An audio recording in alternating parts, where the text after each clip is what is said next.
आज हम बात करेंगे सरकार के दो बड़े संस्थानों में इंटर्नशिप नीति का निर्माण स्टैटिस्टिक्स का काम सीखने का बेहतर मौका दिया गया है। तो कौन कौन सी जो ये दो नीतियां हैं, पहली है MOSPI, यूजी में स्टैटिक्स या मैथ्स के लिए ज़रूरी है। दूसरा है नीति आयोग, यानी कि नीति निर्माण का इसमें अनुभव मिलेगा। तो अगर हम इसकी बात करें तो इसमें जो टोटल सीटें हैं वो है 240। जो ए ग्रुप है उसमें 50 सीटें हैं, जो बी ग्रुप है उसमें 190 सीटें हैं।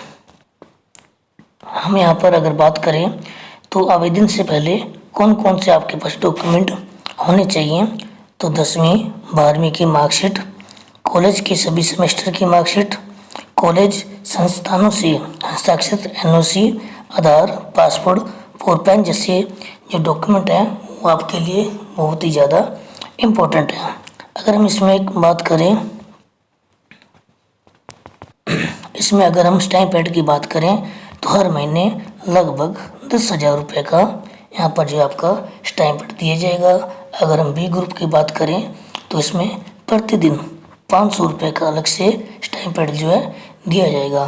तो हम बात करते हैं जो पहले MOSPI है, इनमें कौन कौन आवेदन कर सकता है, क्या पात्रता है। इसके अलावा अगर हम नीति आयोग की बात करें तो कौन इसका फॉर्म भर सकता है और कौन इसका फॉर्म नहीं भर सकता। एक बात ध्यान रखें, A और B दोनों में से किसी एक में ही फॉर्म भरना है। अगर आप दोनों में भरते हो तो ये दोनों फॉर्म कैंसिल हो जाएंगे। यूजी छात्र दूसरे वर्ष या चौथे सेमेस्टर की परीक्षा पास हो, कोर्स में स्टैटिक्स या मैथ का एक पेपर हो, 12वीं में 75% अंक जरूरी होने चाहिए। पीजी छात्र और रिसर्च स्कॉलर पीजी के किसी भी वर्ष में पढ़ रहे हो, ग्रेजुएशन में स्टैटिक्स या मैथ का कम से कम एक पेपर का होना जरूरी है। इसके अलावा स्टैटिक्स, मैथ, इकोनॉमिक्स या डेमोग्राफी में PhD वाले भी पात्र होंगे, जिसमें 70% अंक जरूरी है। तो ये जो MOSPI है वो इसके लिए एलिजिबल है। नीति आयोग में, तो नीति आयोग में के लिए कौन आवेदन कर सकता है कि नीट और यूजी में कम से कम 2 साल की पढ़ाई पूरी होनी चाहिए। 12वीं में 85%, यहाँ पे परसेंटेज ज़्यादा मांगे होने चाहिए। पीजी और रिसर्च स्कॉलर PG सेम ही है।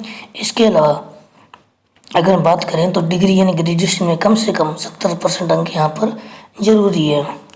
इसके अलावा अगर हम बात करें तो यूजी या PG में उनके सभी सेमेस्टर मिलाकर कम से कम वहाँ पर भी 70% अंक जरूरी है। तो इस बात का हमेशा ध्यान रखना है। इसके अलावा 500 से लेके 1000 शब्दों का स्टेटमेंट ऑफ पर्पस अपलोड करना होगा, आपको इस बात का भी ध्यान रखना है। तो नेक्स्ट हम बात करते हैं, हाल ही में नीट का एग्ज़ाम जो हो चुका है तो उसके लिए कौन कौन सी सीटें हैं। तो हाल ही में MBBS और BDS की लगभग 900 सीटें हैं।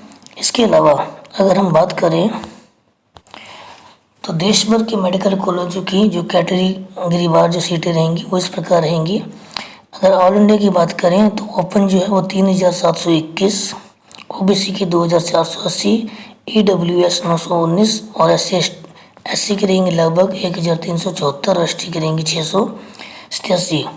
इनके अलावा हम बात करें तो BSc नर्सिंग में इस बार 121 सीटें, सेंट्रल यूनिवर्सिटी की हम बात करें तो 709 सीटें ओपन। इसके अलावा हम बात करें कोर्स वार सीटों की तो MBBS में टोटल जो सीटें हैं वो है 26,618।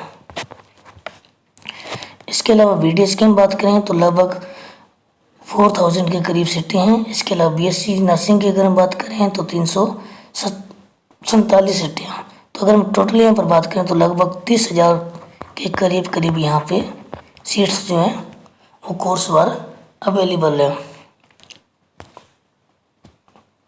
इसके अलावा बात करें तो निःशक्त जनों के लिए 733 सीटें जो हैं, जिसमें MBBS की 674, BDS की लगभग 38, नर्सिंग में 21 सीटें अवेलेबल हैं। चलते हैं तो हाल ही में इंजीनियरिंग कॉलेज अजमेर में एडमिशन जो है डायरेक्ट एडमिशन स्टार्ट हो चुके हैं। तो इनमें कौन कौन से जो कोर्स के लिए अब एडमिशन ओपन हो चुके हैं, तो computer engineering, information technology IT, civil engineering, electric engineering, electronics communication engineering. अगर इसमें हाईलाइट मेजर अपडेट्स की बात करें तो IoT, mobile application development, AI, ML और एथिकल हैकिंग भी इस बार जोड़े गए हैं। स्पेशलाइजेशन इन MBA की अगर बात करें तो फाइनेंस, मार्केटिंग और बिजनेस एथलेटिक्स के लिए भी इसमें एडमिशन जो है स्टार्ट हो चुके हैं।